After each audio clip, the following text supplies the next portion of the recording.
මේ දරුවන්ට කතා කරන්නේ සමහරු කොහමද? ඔය අපූර්වට කියන්නේ නැද්ද තොපි හැදුවට වඩා හොඳ නිකන් හිටියනම් කියලා. මේ දරුවන්ට කියනවා. අපූර්වට කියනවා තොපිට කෙරුවා වැඩි, තොපිට සැප වැඩි. මේ හැම එකම වෙන වචන නැද්ද භාෂාවේ කියන්නේ? මතක තියාගන්න. හිත රිදෙන වෛරය ඇති වෙන දේවල් ගෙවල් වලින් අයින් කරන්න.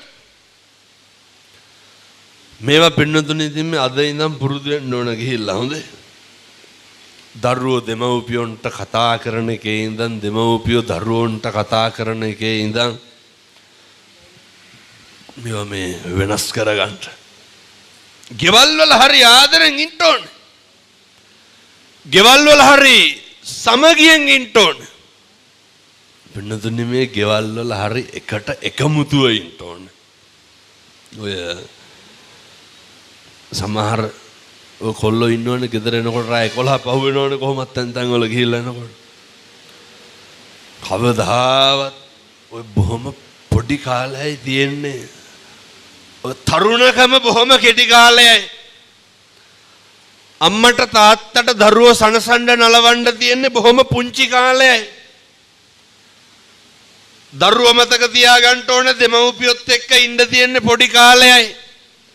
අම්මා උයන බත් කන්න තියෙන්නේ පොඩි කාලයයි.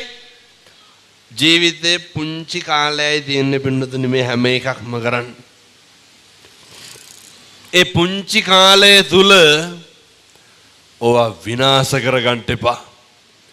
ඒ පුංචි කාලය තුල අර අනවශ්‍ය දේවල් වලට කාලය යොමු කරන්න එපා. මොනවාද අනවශ්‍ය දේවල්?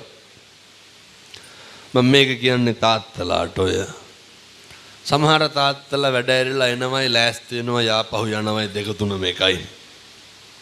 දරුවොත් එක්ක බත් ටිකක් කාලා බිරිඳත් එක්ක ගෙදර ඉන්න තියෙන වෙලාවේ එක එක අය කරක්කු බොණ්ඩ යන්න දාගන්න එපා. හොඳට මතක තියාගන්න මේවා හෙට ඉඳන් කරන්න. තරුණ මහත්තුරුන්ට කියන්නේ අම්මා තාත්තා එක්ක මේකත් කොල්ලොන්ගෙන් අහනවා. කවද්ද පුතේ අන්තිමේට ගිහිල්ලා අම්මගේ තාත්තගේ ඔළුවත ගෑවේ? කවද්ද ගිහිල්ලා මගේ අම්මා මගේ තාත්තා කියලා හැම ගෙවල් වල ළමයි ඇවිල්ලා වැළඳ ගන්නවද? උන් පැත්තටවත් එන්නේ නැහැ. මෙව්වත් තියෙන්න ඕන පින්නතුනේ. එතකොට තමයි අර මගේකම අපේකම ඇති වෙන්නේ. දැන් ඔය ගෙවල් වල ඉතින් අපි දන්නවනේ වයසක අම්මට තාත්තට සලකන විදිය. බෙහෙත් ටික අරගෙන දීලා කණ්ඩ බොණ්ඩ දීලා අවුරුද්දට සැරයක් නේ සරමච්චීත්තක් 60ක් ගන්නලා දුපහම